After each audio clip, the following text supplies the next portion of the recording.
Hello everyone, and welcome to today's webinar. We're delighted to have you with us today, and thank you for joining.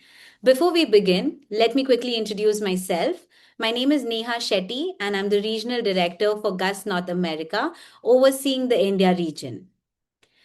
So, what are we here for today? I know we get a lot of questions about scholarships, fundings, finances, and we know this is one of the biggest concerns for students and for parents. So that's exactly why today's session is focused on helping you understand how to support students to finance education with confidence. So we'll be taking a closer look at GlobCred, how it helps students secure education loans, plan for living expenses, and navigate the entire financing process smoothly. So, we'll walk you through the options available, explain how everything works, and share practical insights so you can help the students plan their education without any financial stress. But before we get started, I wanted to just put in a few housekeeping notes. So today's session is being recorded and y'all will receive the replay link after the webinar. You can also submit your questions at any time using the Q&A box at the bottom center of your screen, and we'll try to answer as many questions as possible during the session. If you have further questions, my team will follow up with you via email. Okay, so to give you the most accurate insights and practical guidance, we're joined today by Sid Maheshwari, who is the CEO of GlobCred. We're very happy to have you, Sid. Thank you for joining in. How are you doing? Thank you, Neha. And greetings, everyone, from whichever parts of the world you're joining. And thank you for your time for this session. Absolutely. Thank you, Sid. We're very happy to have you here. So, very quickly, I'll give a quick brief about GlobCred and then you can take the stage from there. Yeah.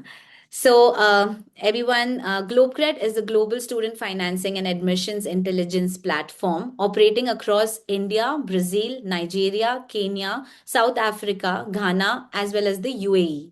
It connects universities with trusted local and international lenders using country specific underwriting to show students realistic non binding financing options even before they make their enrollment decision. And this will definitely be explained by Sid more in detail. So, we're very happy to have you here, Sid, today. To kick things off and set the stage, I'll now hand it over to you. And please take us through GlobCred and how it can help the students further. Thank you, Neha, and thank you, everyone, for joining in. I have also my colleague Tati here, so she's joined from Brazil to help us with any questions or anything for the session. Great. So, a very key pain problem that the students have in today's vulnerable times is how do I get myself financed, right? And that's where the majority of what our data says the universities receive majority of the concerns around that, at least 60 to 70%. Now, of course, these are education financing, student financing. So these are not grants. So there has to be a process to obtain such funds. And therefore, what we have at GlobCred built, uh, it's a unified loan infrastructure for exclusively for student financing for applicants coming from India, 6 states in Africa, from Nigeria, Ghana, Kenya, South Africa, and from Middle East, UAE, and from Latin America, Brazil. We are in expanding to some Southeast Asian countries as well. But for now, the process and the entire ecosystem is built for them. So before I jump into the presentation part, uh, just to give you a context how GlobCred works, a quick disclaimer: we are not a bank.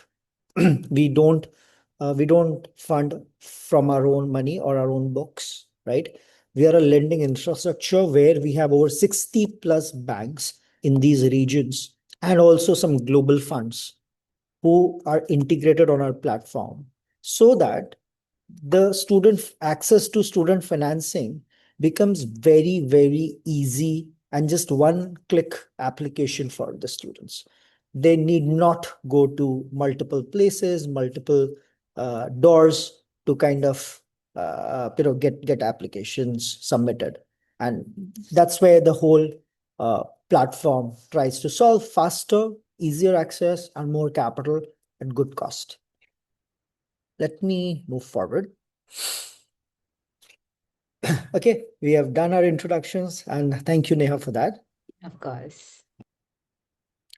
So, as a platform, we have in 2025 done 72 million plus, 7 countries, 3 continents, 60 plus global lenders, and a 39 strong member team. And we have very regional teams to support the regional players and regional partners. So, if the students is from Brazil, then we will have team from Brazil helping the students. If the students are from Kenya, we'll have the team from Kenya helping the students. Of course, platform does most of the heavy work, but if in case anything at the ground is needed, we have financial advisors on the grounds helping our students.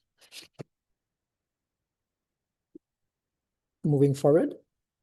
So this is how our ecosystem is, which we have done. We have, as I said, the banks like us because we kind of do soft underwriting for them.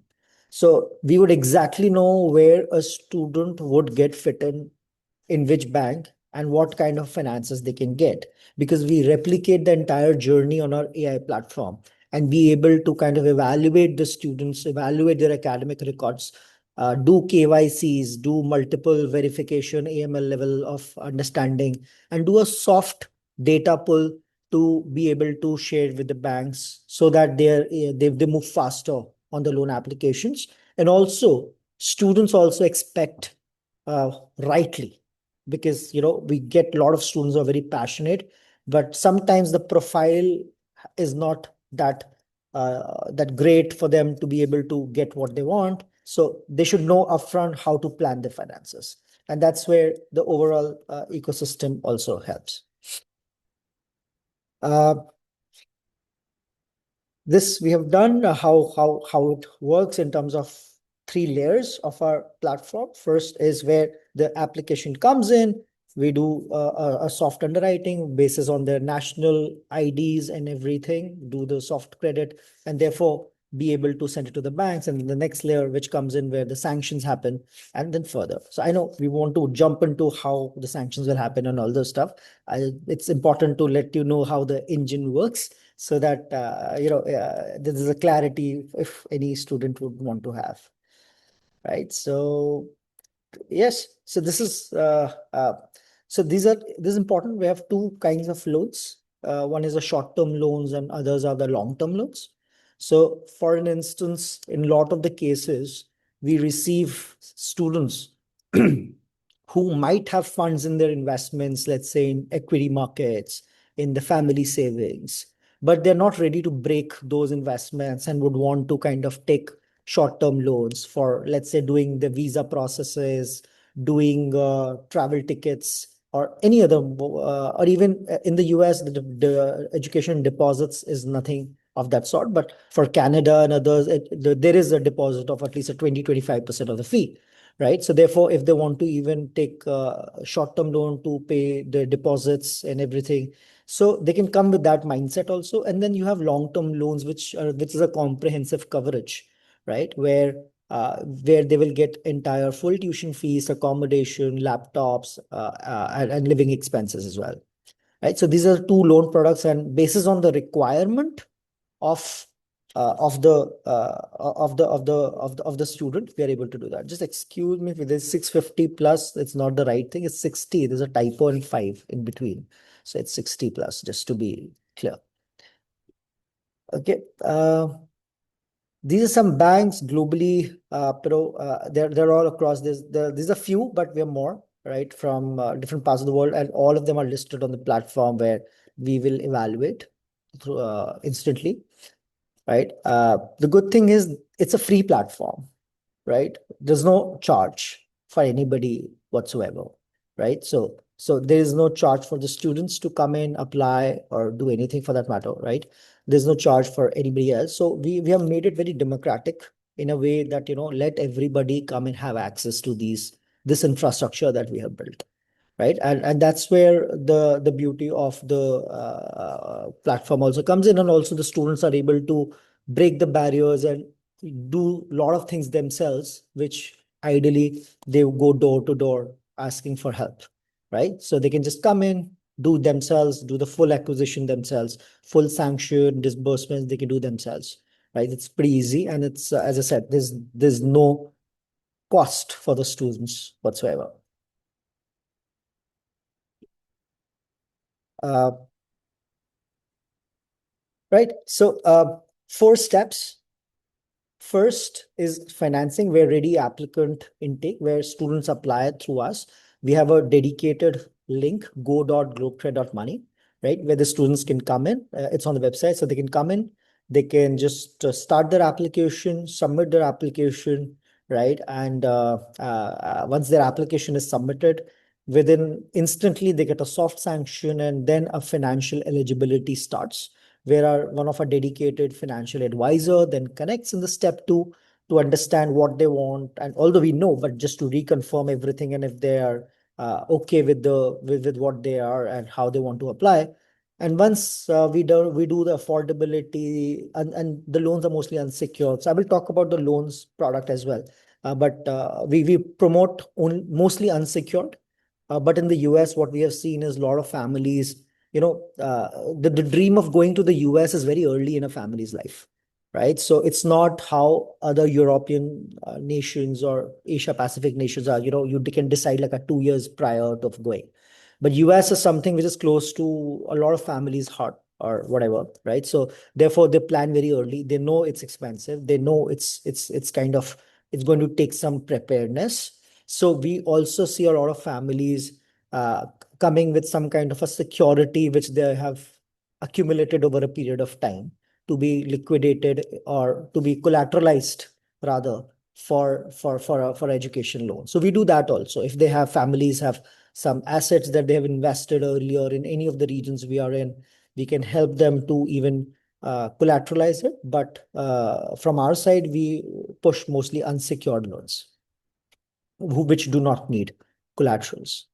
Then once the eligibility and everything is done, a multi-lender funding pathway is done. So could be that the tuition fees is funded by one bank, right? And living costs or the initial expenses can be done in a personal loan capacity quicker in 24 hours or something like that, right? So it's a multi-lending kind of a pathway, or even a singular lender kind of a pathway where the students get an option. Now, here, the students have full rights to reject the offer.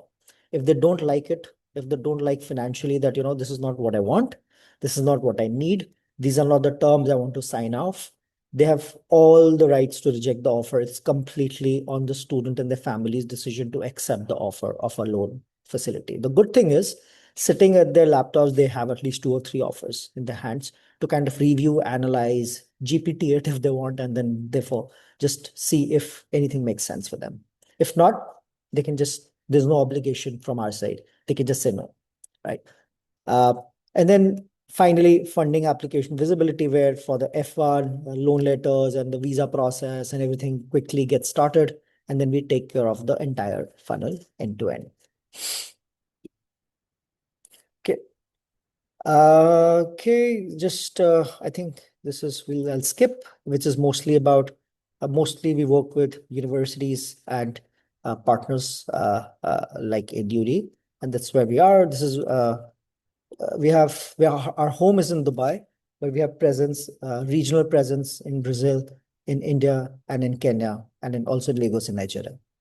We're opening soon in Accra, but we don't have a presence yet. So I'll pause here and then try to just talk a little bit from my side, talking about financial products and the money flow typically. So how it works is, now this is all the paper thing, but let me just give you a pragmatic view of how would a loan process would also work. So let's say there's an applicant A who wants a loan. Now that applicant A comes on the platform, submits the profile, and then once the profile is submitted, we kind of analyze the profile. We see what unsecured loans can they get, and therefore we try to tell them, what, you might get 70%, 80%, even 100%. Some may get even 150%, right?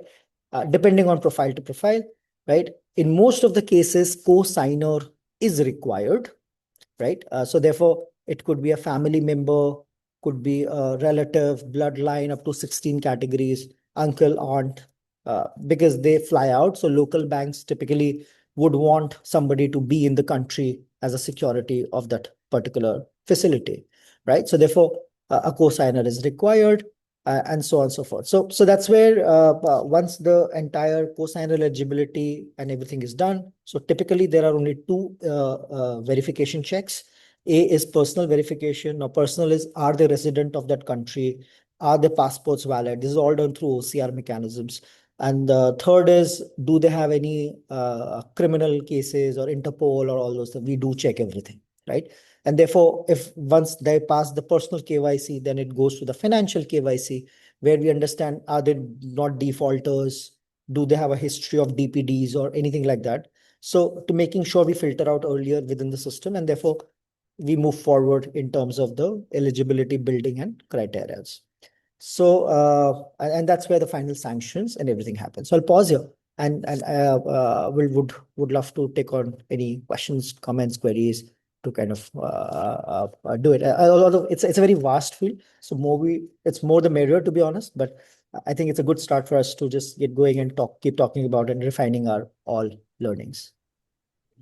Thank you so much, Sid. We do have questions. I think Genia is asking us when the student can submit when can the student submit the profile after getting the offer letter?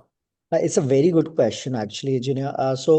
We recommend students to submit the profile even pre-offer, right? Sometimes what really happens, and it's not sometimes now, it's many a times now, that the student has applied to a university where they might not be able to get a loan, right?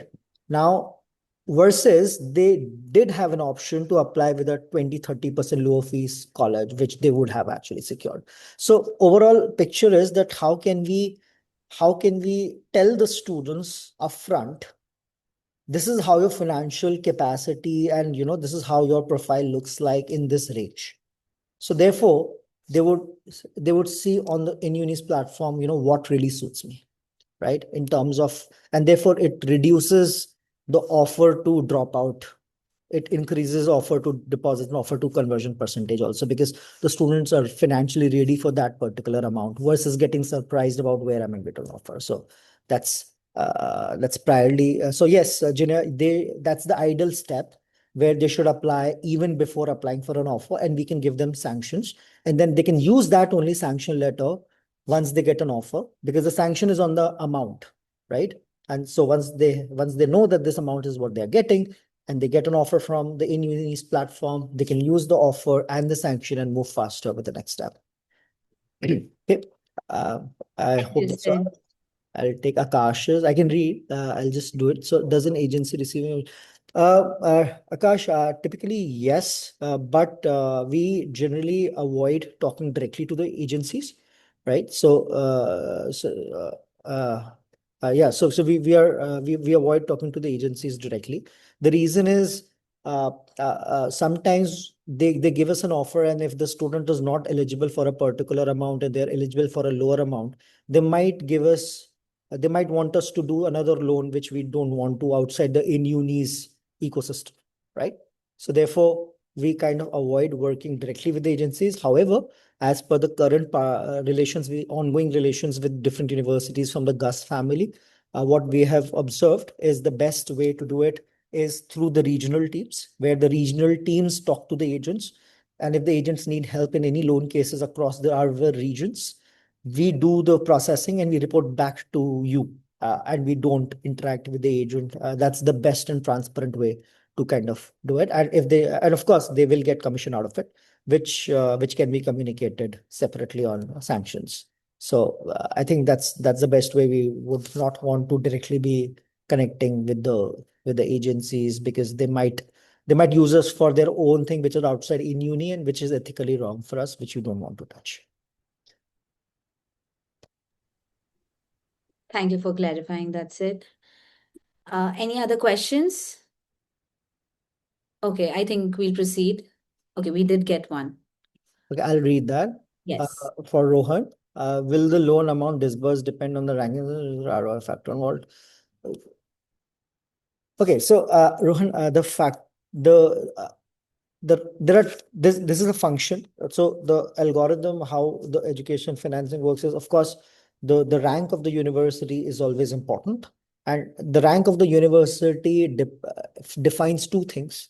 A is it defines the interest rate by which you are getting, which you have rightly put here, right? A rate of interest, because the banks would know if this guy from, let's say, a top Ivy, just taking an extreme case, but I'll come down to other things also, but he or she is very highly likely to pay off the debt, right? So therefore, they will be competing very high in terms of the ROI, right? And the second is also on the quantum part. So the quantum of the loan can be given higher because they know that you don't want that particular student to do a part-time job. You want, the banks would want him or her to focus on the academics fully.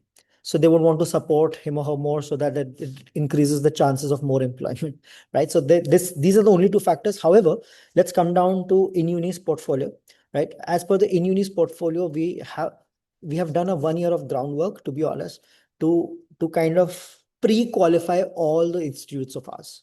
Even the upcoming InUni UK, we are also aggressively working there to get pre-qualified. So, we did some sanctions for University Canada West and others as well. We have disbursed few loans as well. The students came to us directly through your references or whatever, right? So the idea is we have already have a pre-approval. So when the applications come to the platform, the university rank profile will not be catered by the bank or will not be reevaluated by the bank because they would have already done it through us. So it's a clear go ahead from that layer, and they straight away go to the personal evaluation.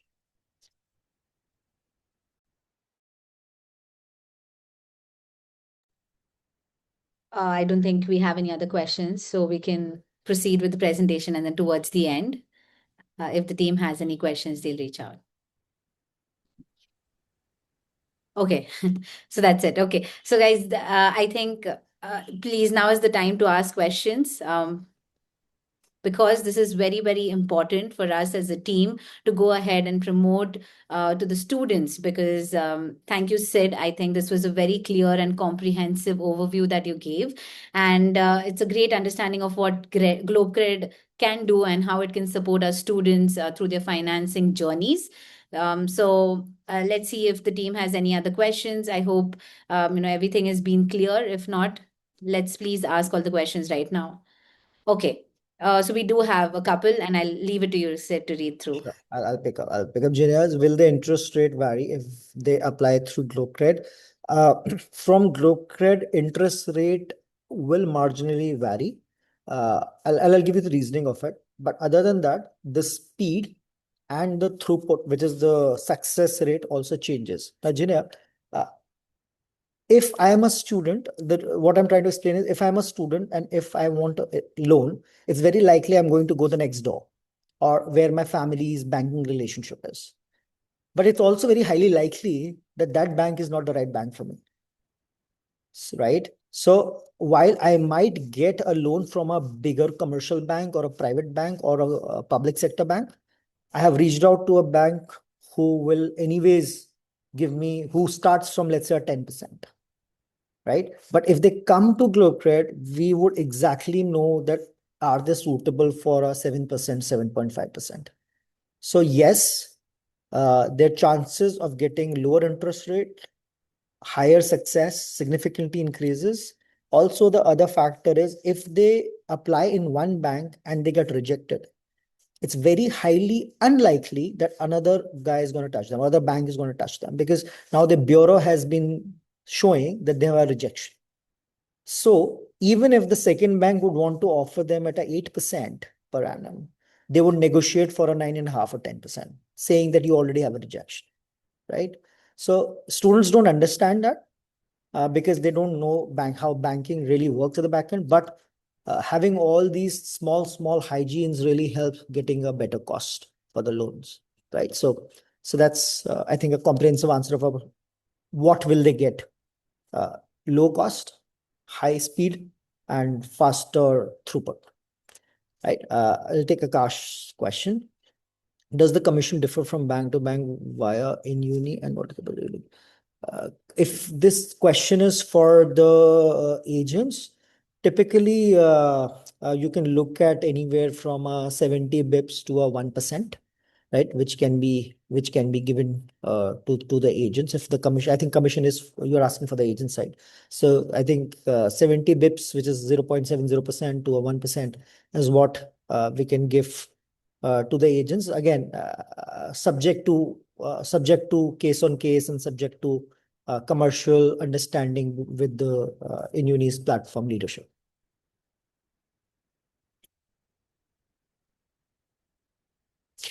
Okay.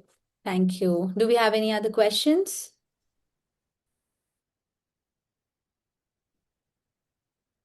We'll just give this a few seconds.